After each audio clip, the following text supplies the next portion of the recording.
Πού είσαστε ρε παλικάρια και κυρίες, πού είσαστε, τι κάνετε, πώς πάτε, καλημέρα, καλησπέρα, ό,τι ώρα βλέπετε το βίντεο. Έχει ένα βλογκάκι πρωινό σήμερα και λίγο διαφορετικό, γιατί πήρα λίγο τροφή για σκέψη από το τελευταίο βίντεο που έκανα και έχει ανέβει ήδη, που είχαμε πάει στα Μέγαρα με τους Hayabusa Athens Club, τα παλικάρια μου, τα φιλιά μου, στο Γιαννάρα, στον Νίκο, στο Δημήτρη, να είναι καλά τα παιδιά. Λοιπόν, με αφορμή αυτό το, πώς να το πω τώρα, με αφορμή αυτό το τρακάρισμα που είδατε στο τέλος, όσοι το είδατε, ήθελα να σας πω μια ιστοριούλα που έχω ζήσει πάλι και να δώσουμε και λίγες συμβουλές.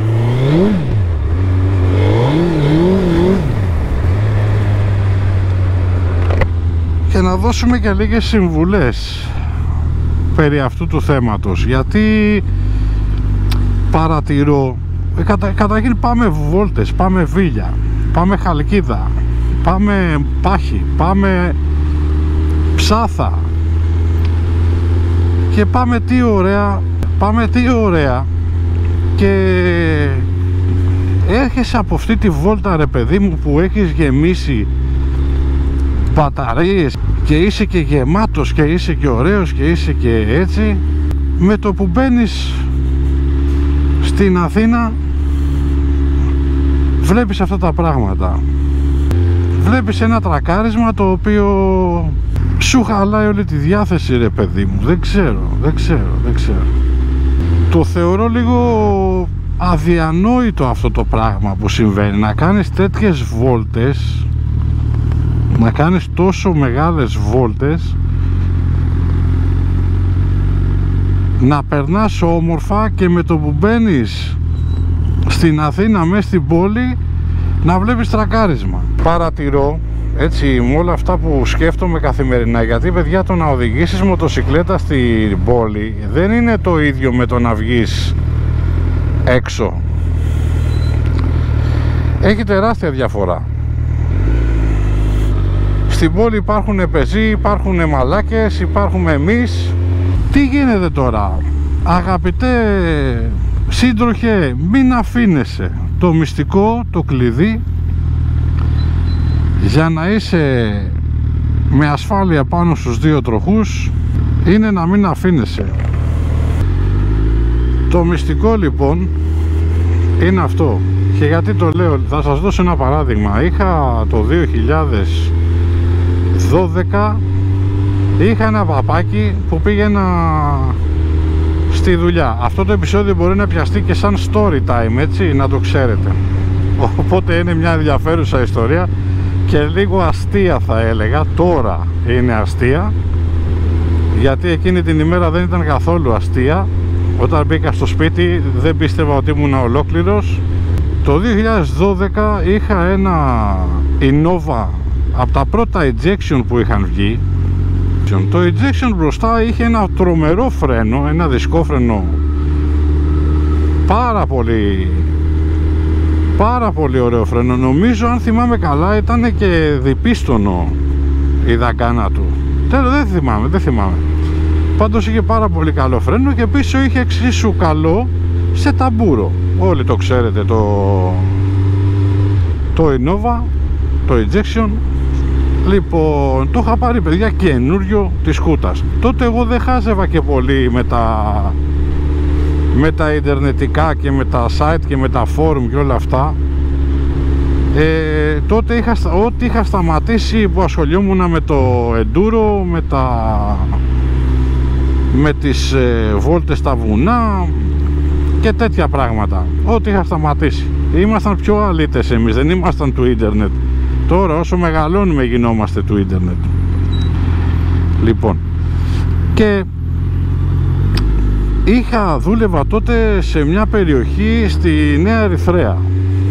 Νέα Ερυθρέα, για όσους δεν γνωρίζουν από Αθήνα, είναι περίπου στα 20-25 χιλιόμετρα από την Αθήνα. Πρέπει να βγεις στην Εθνική Οδό, στο ποτάμι, και να ανέβεις προς τα πάνω. Είναι περίπου, με το παπάκι ήταν, ρε παιδί μου, 20 λεπτά, 25 λεπτά να φτάσεις. Μια μέρα έχει πιάσει μια βροχή, μιλάμε να ρίχνει καρέκλες. Έχω σχολάσει 10 η ώρα το βράδυ και γυρνάω και πάω για σπίτι. Κλασικά, είχα ένα μπουφάν τότε έτσι αδιάβροχο, είχα το κράνος μου, τα γάντια μου, αλλά από τη μέση και κάτω είχα γίνει λίγο μούτι, είχα γίνει μουσχεμα. Γιατί αυτό έχει να κάνει με το μη χαλαρώνετε, γι' αυτό σας το λέω, το μη χαλαρώνετε. Ξεκινάω δειλά και θυμάμαι χαρακτηριστικά ότι 2 φορές που μου έχει τύχει κάτι άσχημο στην Αθήνα, και τις 2 φορές ήμουνα χαλαρός. 3 φορές. Θα τα πούμε σε story όλα αυτά, θα τα πούμε σε επεισοδιάκια. Και τις 3 φορές, στα 15 χρόνια που είμαι στην Αθήνα, εννοείται έφταιγε ο άλλος. Τις 2 φορές που ήταν τις 2 φορές ήταν επαφή με αυτοκίνητο. Τις 2 φορές. Τη μία, αυτή που σας λέω τώρα, έπεσα μόνος μου. Αλλά πως έπεσα? Λοιπόν, όλοι ξέρετε, οι περισσότεροι τουλάχιστον, ότι στο Κηφισό είναι μια ευθεία, ρε παιδί μου. Δεν χρειάζεσαι και πολλά φρένα άμα πηγαίνεις με ένα παπάκι, ας πούμε, με 60, 70, 80 χιλιόμετρα. Δεν σου χρειάζεται πολύ το φρένο με το παπάκι. Εντάξει, κλείνεις λίγο το γκαζάκι, ναι, το βολεύεις το έτσι, κατηφόρα είναι, ας πούμε, και ρίχνει καρέκλες. Όταν λέμε καρέκλες, κατεβαίνω Κηφισό, έρχεται η έξοδος για Περιστέρι. Βγάζω φλασάκι, τι ωραία τι καλά. Να στρίψω δεξιά, να βγω για Περιστέρι, και μόλις αρχίζει η στροφούλα, τσιμπάω λίγο το φρένο να κόψω ταχύτητα, και με το που πατάω, ρε μάγκες, στο πίσω το φρένο λιγάκι, μπλοκάρει ο τροχός και φεύγω τσουλιτήρα όλη την... πριν βγω στη στροφή για την έξοδο για Περιστέρι, πριν βγω στη στροφή, φεύγω στο πλάι, πέφτω στο πλάι και αρχίζω να σέρνομαι στα νερά κάτω.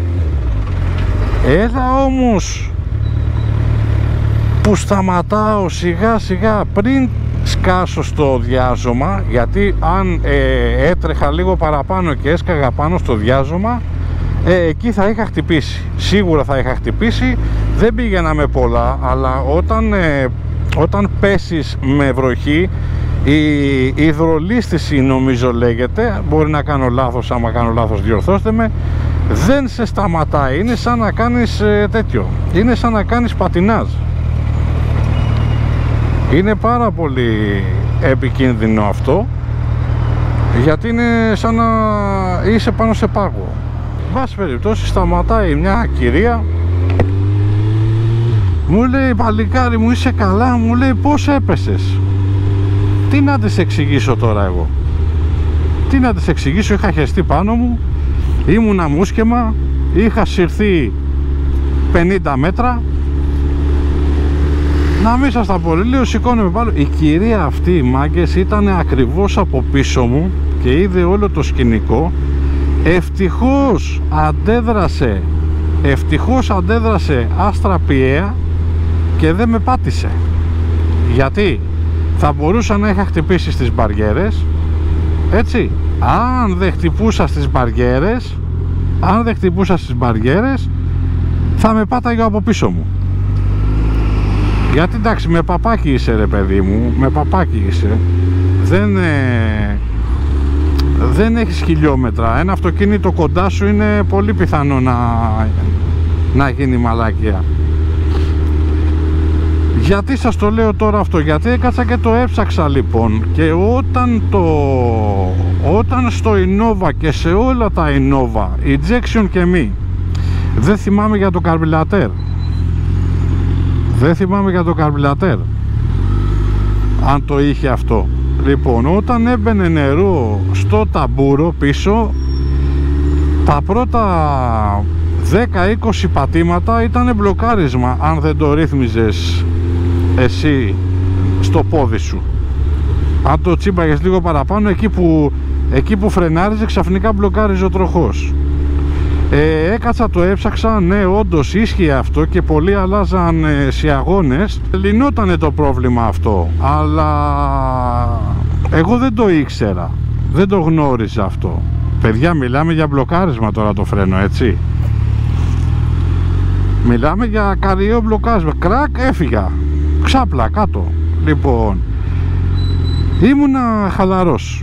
ήμουνα χαλαρός γιατί εντάξει, είχα δώσει όλη την προσοχή μου στη βροχή και στο βρεγμένο δρόμο. Το 89.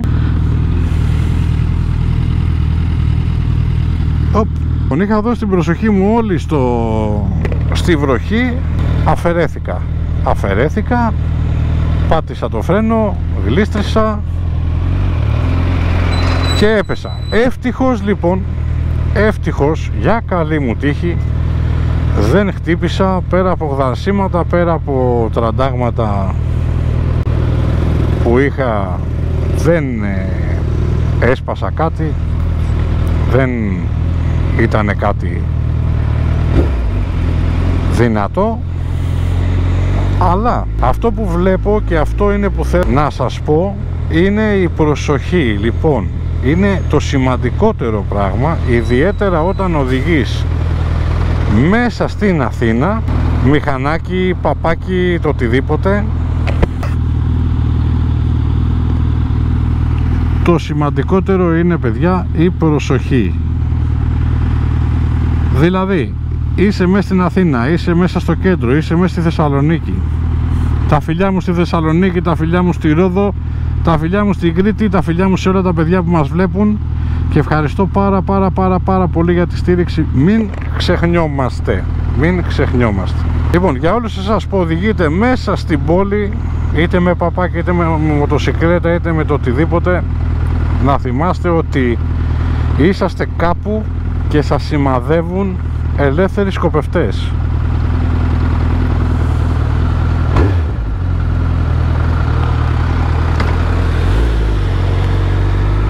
Σας σημαδεύουν ελεύθεροι σκοπευτές. Αυτό να κρατήσετε, και ότι πρέπει να τους αποφύγετε. Πρέπει να προσέχετε να τους βρείτε πρώτα για να τους αποφύγετε. Οπότε πρέπει να κοιτάτε γύρω σας, να προσέχετε.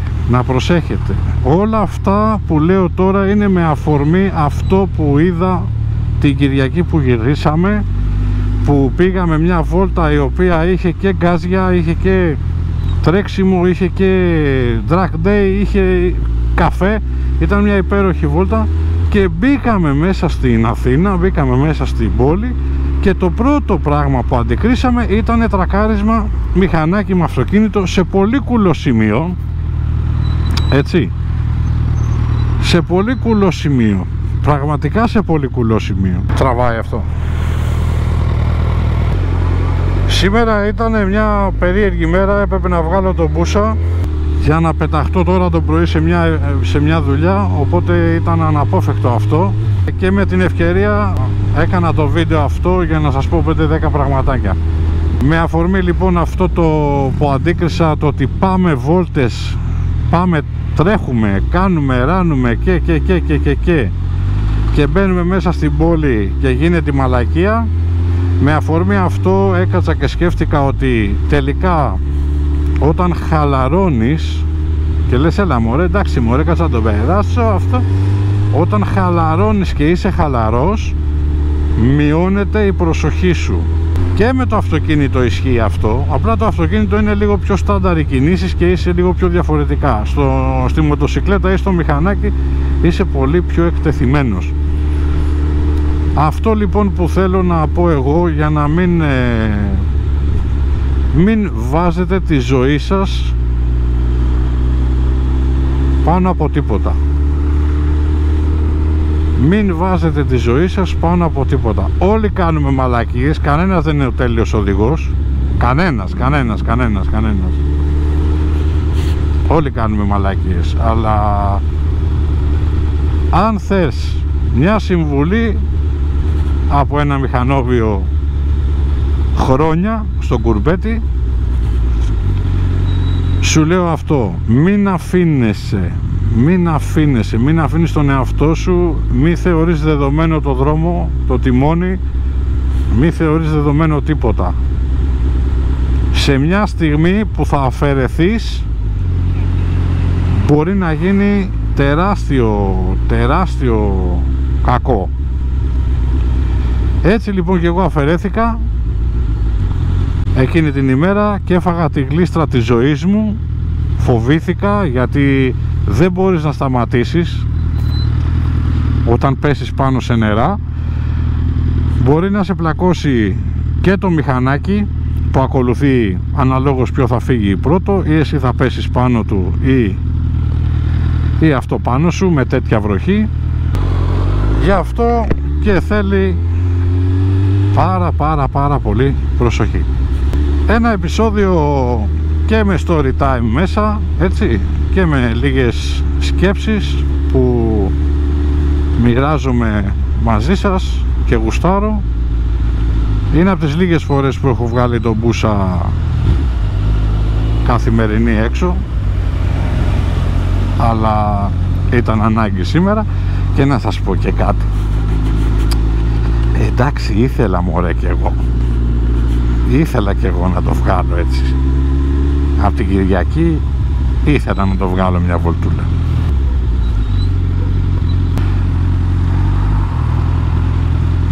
Συχαίνομαι ρε φίλε τα νερά, τα συχαίνομαι τα νερά ρε πούστη.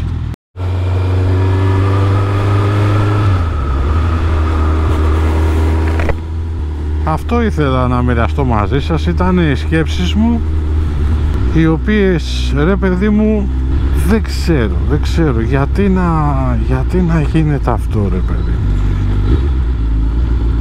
Μην τα παίρνετε όλα παιδιά τόσο αψήφιστα, 2 ρόδες δεν είναι. Εντάξει, αυτό είναι η γνώμη μου, έτσι. Αλλά πλέον τα παπάκια και γενικότερα τα σκούτερ, παπάκια και τέτοια, για να κάνεις τη δουλειά σου μέσα σε αυτό το κολοχανίο, είναι ότι πρέπει, αλλά με το ότι πρέπει το καβαλάς πρέπει να προσέξεις. Δεν είναι απλά τα πράγματα. Πάμε μακρινές βόλτες, προσέχουμε, κάνουμε και τις τρέλες μας. Γιατί τώρα για φαντάσου να είναι το μηχανάκι μια εβδομάδα και 2 εβδομάδες μέσα να μην το έχεις πάει βόλτα. Σκέψου με τη μούρλα θα το καβαλήσεις, με τη κάβλα,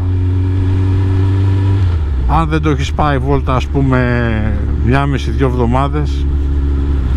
Για σκέψου. Οπότε θα κάνεις τις τρέλες, θα κάνεις και μια σουζίτσα, θα κάνεις και μια πανταδούρα, θα παίξεις λίγο μαζί του. Όταν καβαλάς μέσα στην Αθήνα,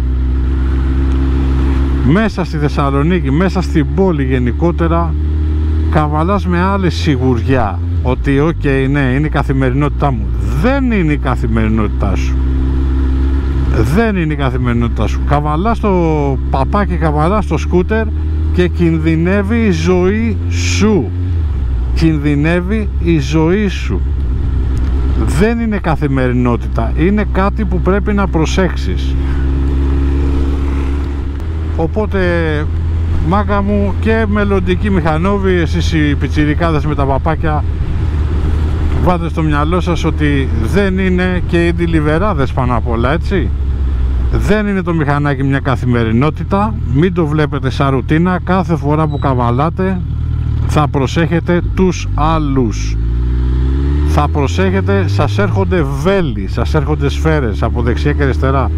Τα μάτια σας πρέπει να είναι 14 και πρέπει να είσαστε πάρα πολύ προσεκτικοί. Μην αφήνεστε. Σας το λέω μπέσα 3 φορές που μου έχει τύχει κάτι μέσα στην πόλη, και τις 3 φορές είναι γιατί αφέθηκα και είπα εντάξει μωρέ, καθημερινότητα, ok. Και εκείνη την ώρα που ήμουνα πιο άνετος από ποτέ και χαλαρός, μου έτυχε το σκηνικό. Εννοείται παντακράνος, δεν χρειάζεται να σας το πω εγώ αυτό. Δες εδώ τώρα τι γίνεται. Πω ρε φίλε.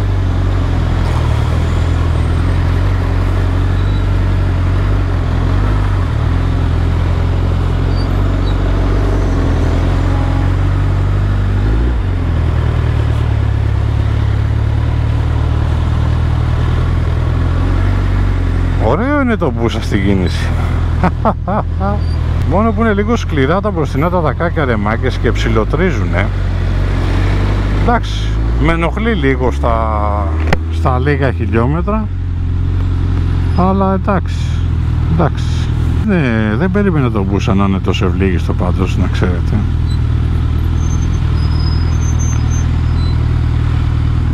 Εντάξει, βέβαια δεν είναι για κέντρο, δεν είναι για πόλη, έτσι τα έχουμε πει αυτά, μην τα ξαναλέμε. Δώστε στα σχόλια τις συμβουλές σας. Είναι πάρα πολύ σημαντικές οι συμβουλές όλων σας. Άλλο ένα θέμα που ήθελα να... Τώρα έτσι που το θυμήθηκα πάλι, είναι για αυτό που πηγαίνουν οι μηχανόβοι ανάμεσα από τα αυτοκίνητα. Λοιπόν, αυτό το πράγμα ανάμεσα από τα αυτοκίνητα γίνεται χρόνια.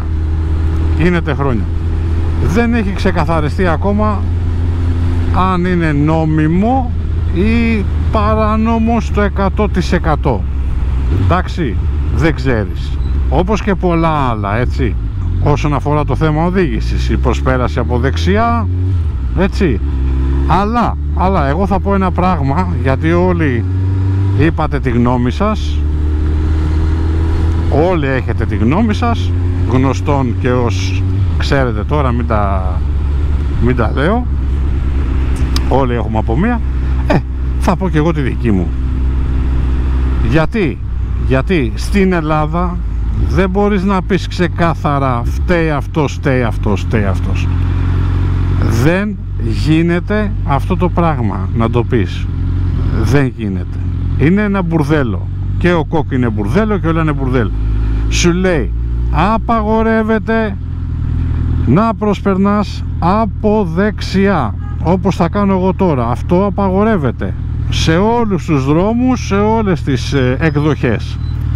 Απαγορεύεται. Τραβάει αυτό. Τραβάει. Πότε επιτρέπεται όμως, κύριοι, ξέρετε πότε επιτρέπεται να προσπεράσεις από δεξιά? Όταν η κίνηση, λέει, είναι συχνή και σε στίχους. Αν γίνει η μαλακία, μπορείς να αποδείξεις λοιπόν ότι η κίνηση ήταν συχνή και σε στίχους? Ναι, αλλά επιτρέπεται όμως. Όταν η κίνηση είναι συχνή και στίχους, επιτρέπεται να προσπεράσεις από δεξιά. Αυτό το λέω για μερικούς κύριους που πιάνουν την αριστερή και ριζώνουν στην αριστερή. Έτσι, η αριστερή είναι για να προσπερνάς. Το ξεχνάνε λίγο. Η αριστερή είναι σε μεγάλους δρόμους τουλάχιστον για να προσπερνάς. Οπότε παντού υπάρχουν παράθυρα, παντού υπάρχουν παραθυράκια.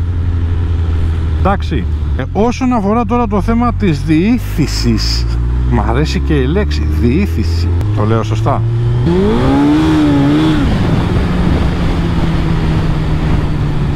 Αν το λέω σωστά. Μάγκες μου, πρέπει να καταλάβετε κάτι, όλοι εσείς που κράζετε και όλοι εσείς που είστε οδηγοί αυτοκινήτων και μοτοσικλέτας και θέλετε να είστε δίκαιοι, πάντα όσοι κάνατε μαθήματα οδήγησης, όσοι δεν λαδώσατε και πάντα ο κοκ δεν έχει αλλάξει, εκεί είναι, πηγαίνετε διαβάστε το.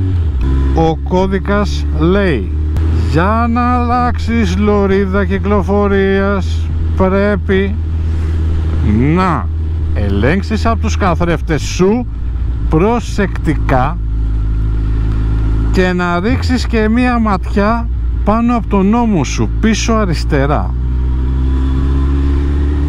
Για να αλλάξεις λωρίδα κυκλοφορίας, για να αλλάξεις κατεύθυνση πρέπει να ελέγξεις τους καθρέφτες σου.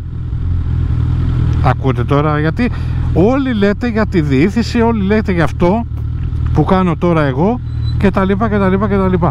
Και σας λέω ότι επιτρέπεται η προσπέραση από δεξιά και η διήθηση, αν το λέω σωστά, μόνο όταν τα αυτοκίνητα είναι σταματημένα έτσι. Ωραία. Αλλά δυστυχώς οι περισσότεροι ξεχνάτε ότι ο κώδικας οδικής κυκλοφορίας λέει ότι για να αλλάξεις κατεύθυνση, το τονίζω, για να αλλάξεις κατεύθυνση πρέπει να ελέγξεις προσεκτικά τους καθρέφτες σου και να ρίξεις και μία τελευταία κλεφτή ματιά πάνω από τον αριστερό σου ώμο. Δηλαδή να γυρίσεις έτσι, αφού κοιτάξεις τους καθρέφτες και αφού έχεις βγάλει φλας για να δείξεις στους οδηγούς που έχεις πρόθεση να κατευθυνθείς, να αλλάξεις κατεύθυνση δηλαδή, αφού γίνουν όλα αυτά, τότε μπορείς να αλλάξεις λουρίδα κυκλοφορίας, τότε μπορείς να αλλάξεις ρεύμα. Καλά μέχρι εδώ? Καλά μέχρι εδώ. Ωραία. Αυτό το λέω για τις περιπτώσεις,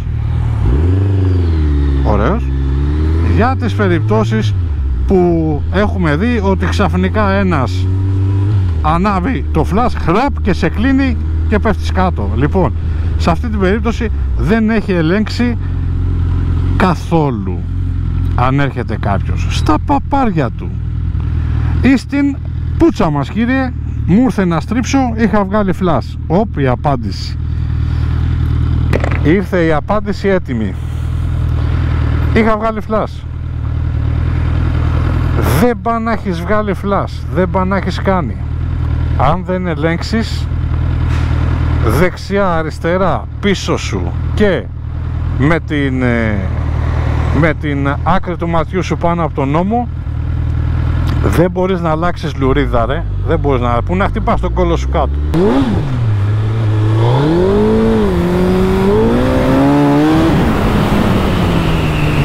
Πού να χτυπάς τον κόλλο σου κάτω. Δεν μπορείς να αλλάξεις κατεύθυνση. Τελειώσαμε, μάγκες. Τελειώσαμε. Θεωρώ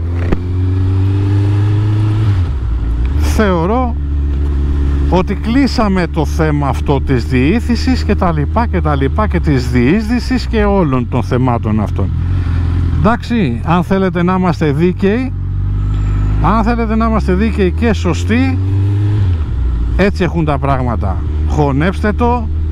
Αν δεν ελέγξεις, αν δεν έχεις βγάλει flash, να δείξεις την πρόθεση που έχεις να πας στην κατεύθυνση, και αν δεν έχεις ελέγξει από τους καθρέφτες σου, τότε θα γίνει το μοιραίο. Δεν ψάχνω να βρω ποιος φταίει, το ξαναλέω, έτσι. Δεν ψάχνω να βρω ποιος φταίει, αλλά αν δεν μπορεί ο οδηγός του αυτοκινήτου να αποδείξει ότι ο άλλος έκανε διήθηση, Αν δεν μπορεί να το αποδείξει αυτό ο οδηγός αυτοκινήτου, τότε δεν πρόσεξε και έγινε το μοιραίο.